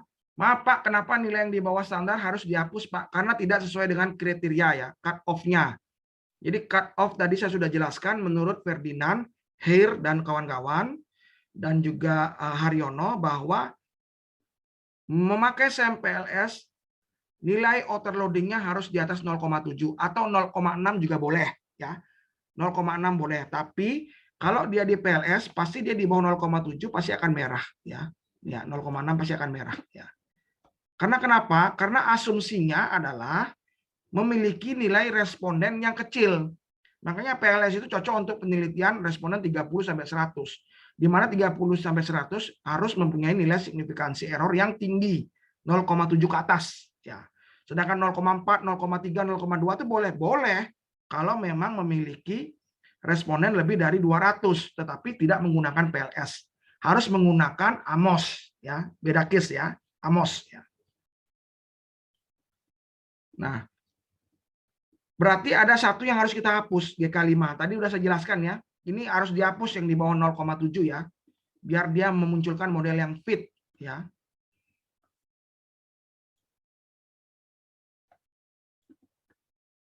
Start lagi. Ya, ini sudah modelnya fit ya. Kalau kita lihat di sini overloadingnya sudah hijau semua, nggak ada merahnya.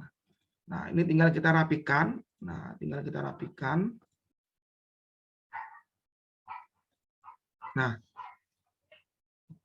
otomatis ini adalah indikator-indikator yang fit secara reliabilitas dan validitas ya, yang bisa diujikan. Kalau dibilang Pak, kenapa itu cuma 2 indikator seperti yang saya bilang tadi ya, rujukan yang tadi 1 indikator pun boleh ya. Cuman yang jadi pertanyaan adalah kenapa bisa banyak indikator yang gagal ya. Nah, itu jawabannya nanti memunculkan dari sisi kualitatifnya ya. Di situ kita bisa eksplor. Bukan kenapa indikatornya banyak sekali yang gagal ya, karena di bawah kriteria menurut Heir dan kawan-kawan itu harus 0,7, nah boleh di bawah 0,7 ya. Itu jawaban yang polos ya kalau menurut saya. Harus ada sisi kualitatifnya di sana. Kenapa itu bisa KP1 itu kenapa bisa gugur? KP2 GK1 kenapa bisa gugur? MT1 kenapa bisa gugur? Itu ada sisi kualitatifnya. Bagaimana cara mencari sisi kualitatif ya? Itu nanti ada pada saat pembenahan kasus jika mengikuti pelatihan khusus ya. Pelatihan khusus nanti akan saya jelaskan karena beda kasus, beda kualitatif ya. Beda kasus, beda deskripsi, beda kasus, beda makna dari gugurnya indikator. Tetapi jawaban yang menjadi tolak ukur, jawaban pertama adalah memang tidak sesuai dengan kriteria. Ya. Jadi kriterianya tidak valid, jadi maka harus digugurkan. Ya, gitu.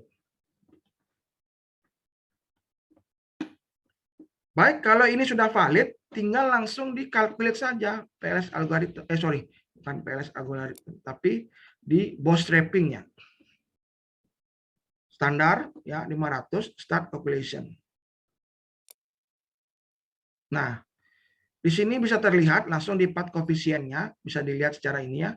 Di part koefisien 11.000, 3.000, ini 9.700, di mana ini di atas 1,96 ya. Ini ya, di atas 1,96, T stable di atas T statistik di atas T table, P value di bawah 0,05. yang artinya dengan original sampelnya positif semua, yang artinya adalah semua pengaruh ya, gaya kepemimpinan kinerja, gaya kepemimpinan motivasi, motivasi kinerja itu positif dan signifikan ya. Jadi semuanya diterima hipotesisnya. Ya. Bagaimana cara kita menguji mediasi? Nah, ini yang saya bilang tadi, tidak ada yang sebelumnya. Yang pertama tadi secara langsung cukup sampai di 4 koefisien aja.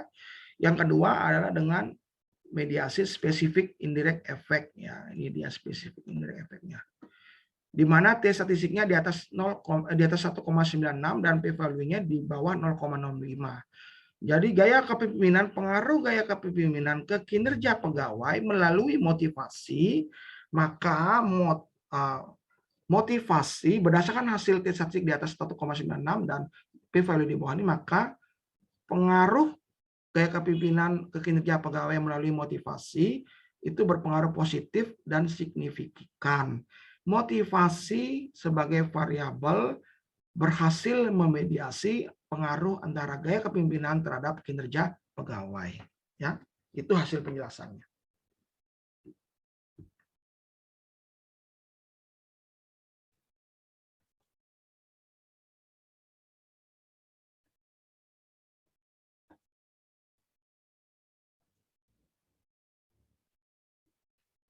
Ya, kalau di dalam PLS yang full version ya tinggal diekspor aja, di semua ada ekspornya. Misalkan kita ekspor ke Excel, start export, misalkan ini kita ekspor.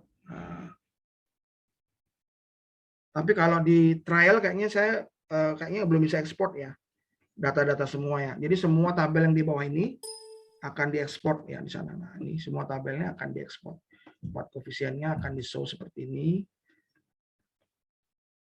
Spesifik indirectnya akan juga di-show ya. Ini spesifik indirect efeknya akan di-show juga. Ini di bawah ini. Ya.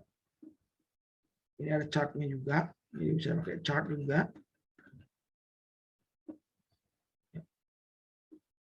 Jadi semuanya ada ya. Kalau misalkan menggunakan full version ya. Di full version pun bisa dirubah. Semuanya ini bisa dirubah. Warnanya bisa dirubah. Misalkan dia mediasinya beda. Misalkan independennya beda. Bisa dirubah ya. Kalau dalam full version. Baik, jadi itu sekilas ya. Sementara untuk mediasi dengan banyak variabel, ini bisa aja ditambahin variabel banyak lagi. Kalau misalkan mau tambah di sini, mau tambah di sini, mau tambah di sini, bisa semuanya kompleks ya. Karena dalam SEM ini tidak membatasi yang namanya model teori ya. Ini dikembangkan lagi, kan? Misalkan di sini mau taruh kepercayaan pun boleh ya. Jadi kayak kepemimpinan, kepercayaan, misalkan mau langsung ke sini tanpa harus ada ke sini juga boleh ya. Jadi disitulah seninya dalam mengeksplor atau mengembangkan teori ya. Situ seninya dalam mengembangkan teori. Jadi tidak perlu pusing-pusingnya. Dan untuk moderasi hampir sama dengan mediasi, motivasi ya. Untuk moderasi karena memang jarang digunakan di skripsi ya, nanti akan diberikan ke pelatihan lanjutan serta fungsi-fungsi yang lain akan diberikan setelah pelatihan ya, dengan banyaknya kompleksitas variabel dan juga dari sisi kualitatifnya akan diberikan secara khusus ya. Jadi apa yang didapatkan pada saat pelatihan khusus adalah itu kita bisa langsung mendapatkan konsultasi dari keseluruhan semua olah data kasus per kasus ya. Jadi langsung skripsinya langsung dibedah di konsultasi studi lanjutnya ya. Baik.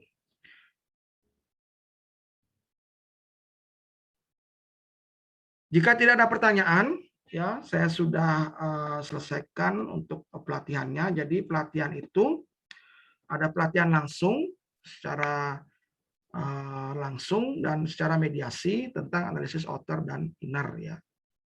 Ada pertanyaan kira-kira?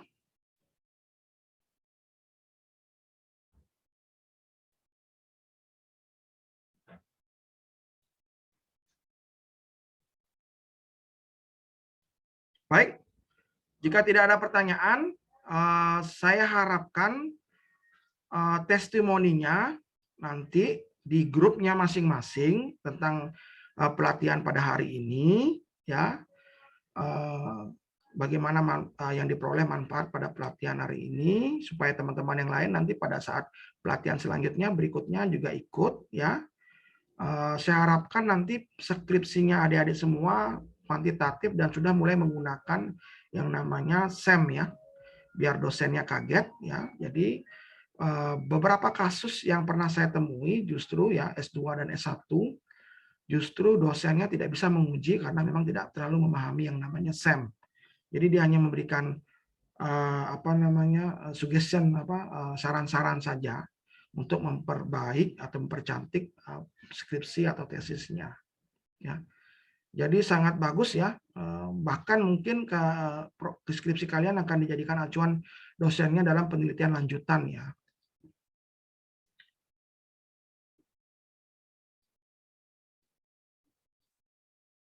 Apakah ada pertanyaan lagi?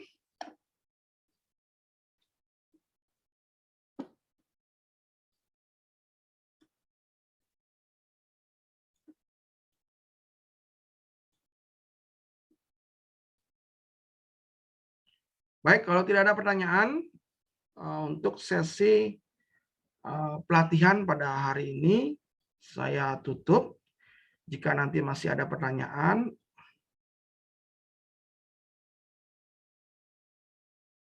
baik. Untuk kelas lanjutan, ya, kelas lanjutan itu otomatis kan kalian telah menyusun proposal dari bab 1, bab 2, bab 3. Bab 1, bab 2, bab 3 itu sudah ada namanya kerangka konseptual.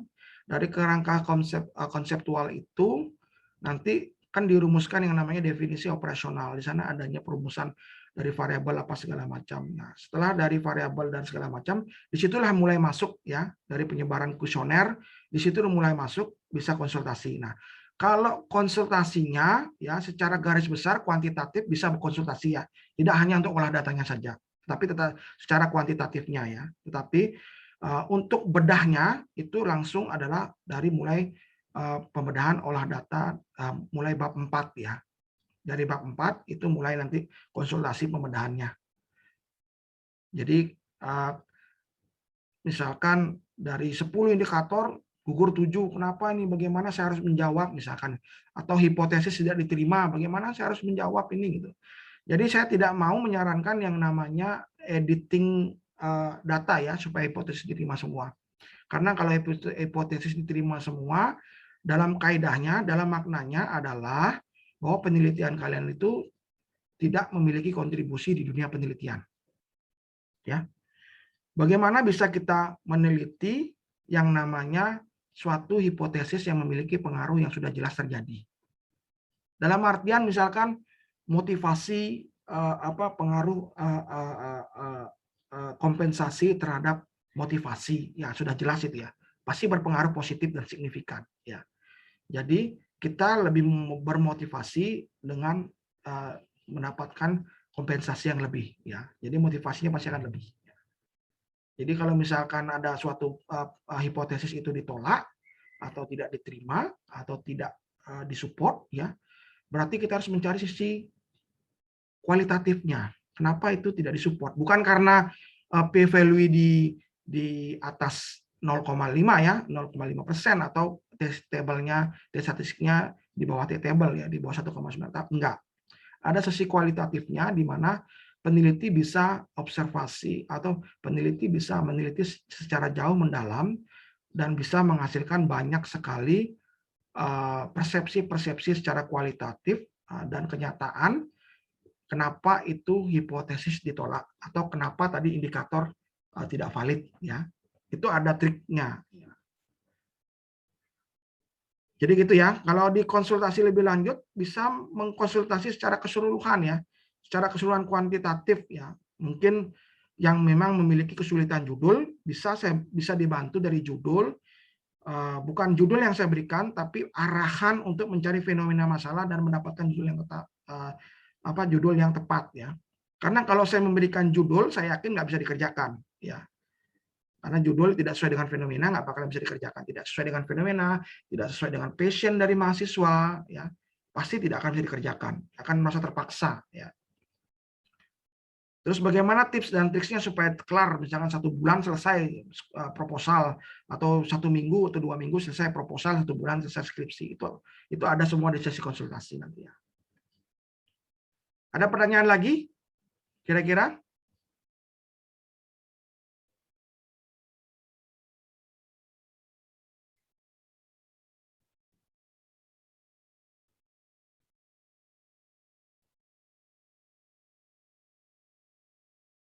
Saya tunggu kira-kira lagi 1 atau 2 menit.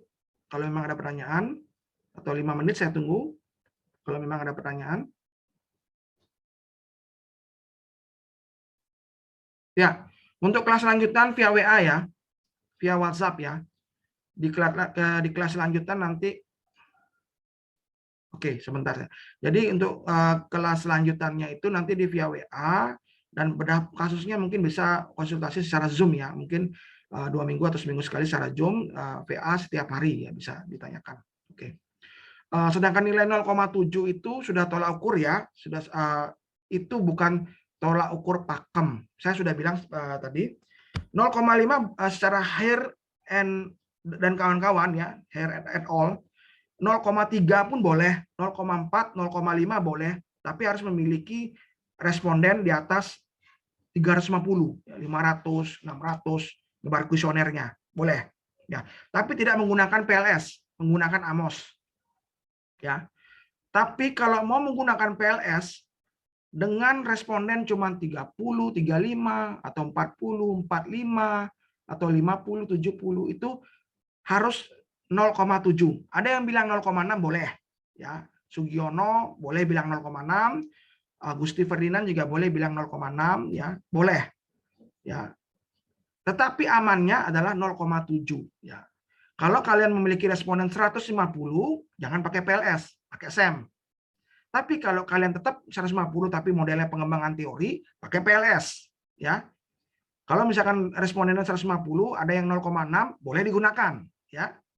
0,6 itu ukurnya karena saya punya responden 150. Tapi ini pengembangan teori saya menggunakan SEM. PLS, boleh ya. Kalau misalkan menggunakan AMOS ya, AMOS tadi bukan menggunakan PLS, itu hanya sama dengan menggunakan SPSS, cuma di versi yang terbaru. AMOS itu adalah program bawaan SPSS yang generasi kedua. Jadi perlu asumsi klasik, perlu rehabilitas validitas sebelumnya ya, gitu ya. Seperti itu.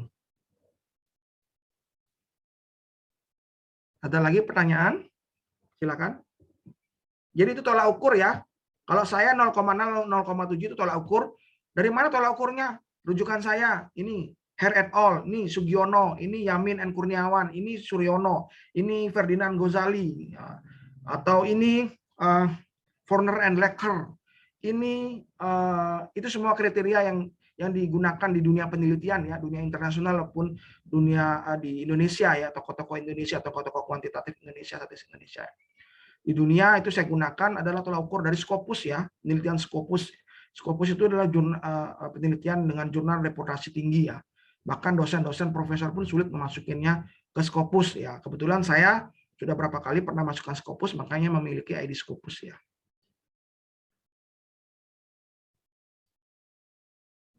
Silakan kalau misalkan Anda mau bertanya, boleh bertanya apa saja mengenai kuantitatif, tidak harus berorientasi pada PLSM ya.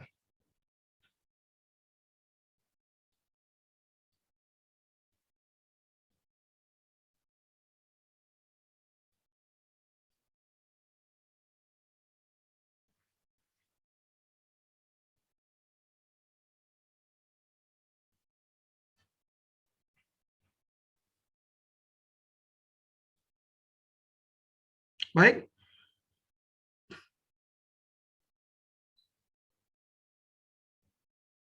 Kalau tidak ada pertanyaan, ya sesi webinar pelatihan SEM pada hari ini saya sudahi ya.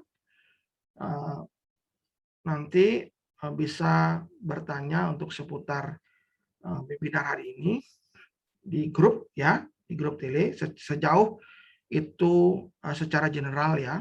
Kalau secara spesifik itu di kelas khusus ya. Nanti juga di kelas khusus akan diajarkan yang namanya moderasi. Moderasi itu dia lebih spesifik lagi. Jadi untuk saya akan memberikan hadiah lagi untuk pengecekan Turnitin ya bagi testimoninya yang sangat bagus di grup masing-masing. Jadi silakan berikan testimoni di grupnya masing-masing, nanti akan saya cek dan akan saya berikan hadiah untuk pengecekan Turnitin. Tadi sudah ada 3 orang tadi ya, tolong segera melapor ke grup tele nanti atau mungkin di WA saya bisa dilaporkan untuk pengecekannya nanti ya. Nah harus sekarang, jika kalian belum menyusun, nanti saja pada saat kalian menyusun, baru pas mau ujian sempro, cek 3 kali, nanti pas mau ujian skripsi, cek 3 kali. Ya. Baik, kalau gitu, kalau sudah tidak ada pertanyaan, sesi webinar pelatihan SEM PLS pada hari ini saya tutup. Selamat siang dan terima kasih.